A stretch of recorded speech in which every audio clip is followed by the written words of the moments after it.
হচ্ছে শান্তি। আজকে আমরা একজন বিশিষ্ট সমাজসেবক যার সঙ্গে আমরা কথা বলব। এছাড়াও উনি সংবিধান বাঁচাও কমিটির সভাপতি, রাজ্য সভাপতি। তাকে আজকে আমরা হাতের কাছে পেয়ে গেছি। আমরা যে বিষয়টা নিয়ে আজকে ওনার সঙ্গে আলোচনা করব সেটা হচ্ছে ওয়েস্ট বেঙ্গল মুর্শিদাবাদ বেন্ডাগায় দ্বিতীয় বাবরি মসজিদ শিলান্যাস হয়েছে। কে করেছেন? ভারতপুরের বিধায়ক হুমায়ুন। কি উদ্দেশ্য এবং কি কারণে তিনি এই যে দ্বিতীয় বাবরি মসজিদ শিলান্যাস করছেন তার কাছ থেকে আমরা একটু শুনে নেব। বাবরি মসজিদ একটা ঐতিহাসিক মসজিদ যেটা বাবরের নামে সেনাপতি মীর বাকি তৈরি করেছে। তো 1948 সালে দেশ স্বাধীন হওয়ার পর হঠাৎ করে সেখানে রামলালার মূর্তি ঢুকিয়ে দেওয়া এবং ঢুকিয়ে দেওয়ার পর তারপর থেকে বাবরি মসজিদের তালা লাগানো হয়, এগুলো আপনারা জানেন। তো তারপর থেকে রাজীব গান্ধীর নেতৃত্বে তালা খুলে দেওয়া হয়, আন্দোলন হয় এবং বিজেপি ক্ষমতায় আসে। কিন্তু এই লালকৃষ্ণ আদবানির আন্দোলনে বাবরি মসজিদ ধ্বংস হওয়ার পর সেখানে ভারতের মহামান্য সুপ্রিম কোর্ট রায় দিলেন যে বাবরি মসজিদের ওই জায়গায় রাম মন্দির নির্মাণ হবে। বাবরি মসজিদের জন্য আলাদা জায়গা, 5 একর জায়গা আলাদাভাবে দিলেন, কিন্তু সেখানে বাবরি মসজিদ তৈরি হয়নি। যে বাবরি মসজিদ তৈরি করলেন হুমায়ুন সাহেব, তৃণমূলের সাসপেন্ডেড এমএলএ, তিনি শুরু করলেন এবং শুরু করে যেটা হলো সেটা হচ্ছে যে মুসলিম সমাজে যে আবেগ জড়িয়েছে, মুসলিম সমাজের যে বাবরি মসজিদ নিয়ে যে আবেগ জড়িয়েছিল সেই আবেগের বিস্ফোরণ এবং সাথে সাথে কেন্দ্রীয় এবং কিছুটা রাজ্য সরকারেরও কিছুটা বিষয় নিয়ে মুসলিম সম্প্রদায়ের ক্ষোভ ছিল। সেই ক্ষোভ এবং বাবরি মসজিদের আবেগ এই দুটো মিলে সেখানে একটা জনবিস্ফোরণ।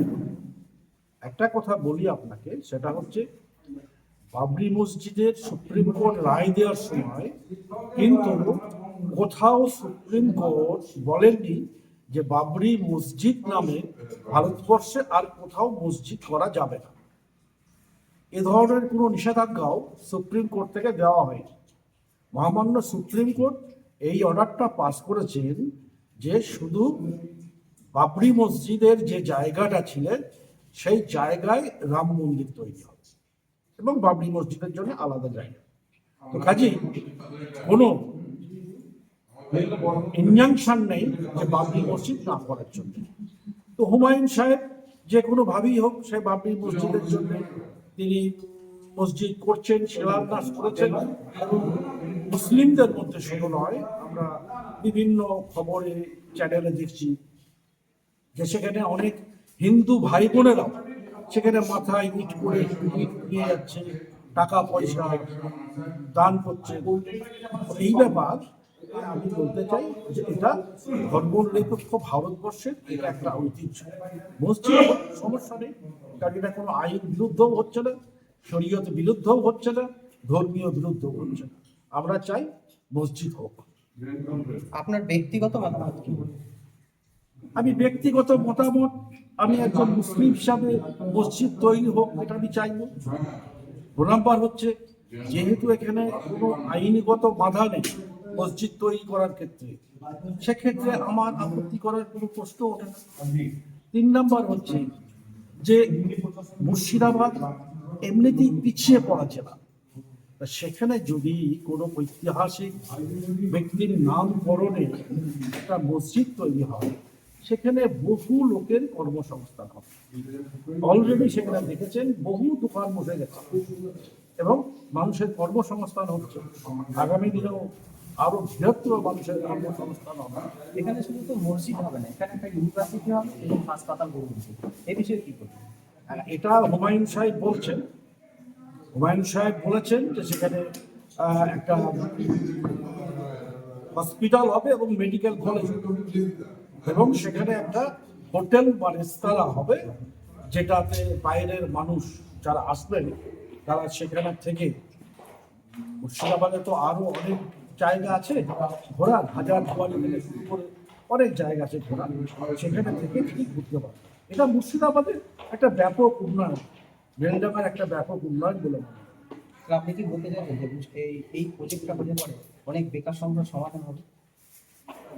হ্যাঁ, আপেক্ষিকভাবে তো কিছুটা হবেই, সেটা তো আমরা এখনই দেখছি যে অন্তত সেখানে 100-র কাছাকাছি দোকান বসে গেছে, হোটেল, ফুচকা থেকে শুরু করে বিভিন্ন রকম দোকান বসে গেছে।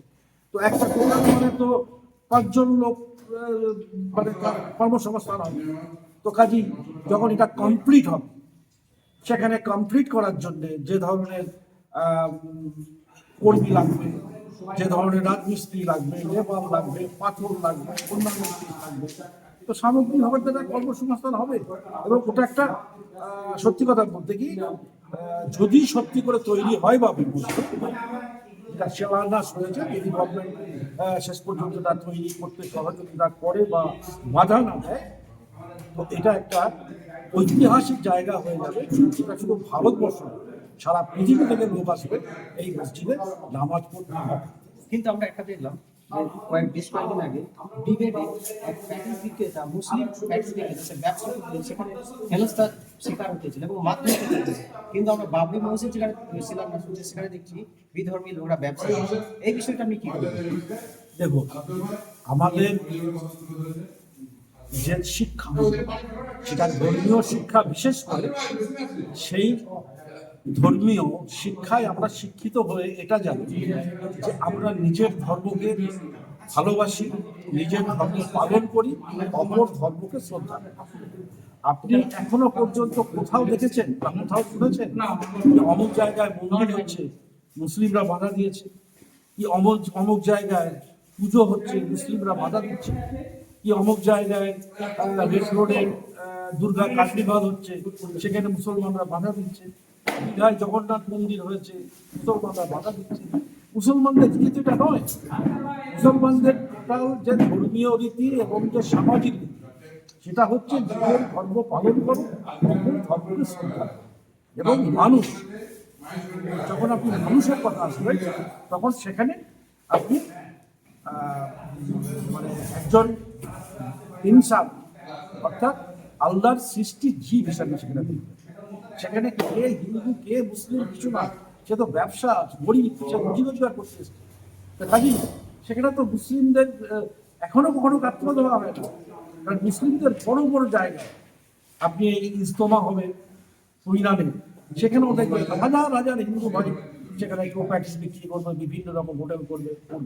এটা নিয়ে মুসলিমদের কিছু, কিন্তু এই যারা করেছে এরা তো হিন্দুত্বের প্রতিনিধি নয়, এরা মূলত ধর্মীয় হিন্দু ধর্মকে উস্কানি দিয়ে এবং হিন্দু ধর্মকে বিক্রি করে এরা রাজনীতি করতে চাইছে এবং এরা অহিংস, এদের মধ্যে সহ্য কিছু নেই।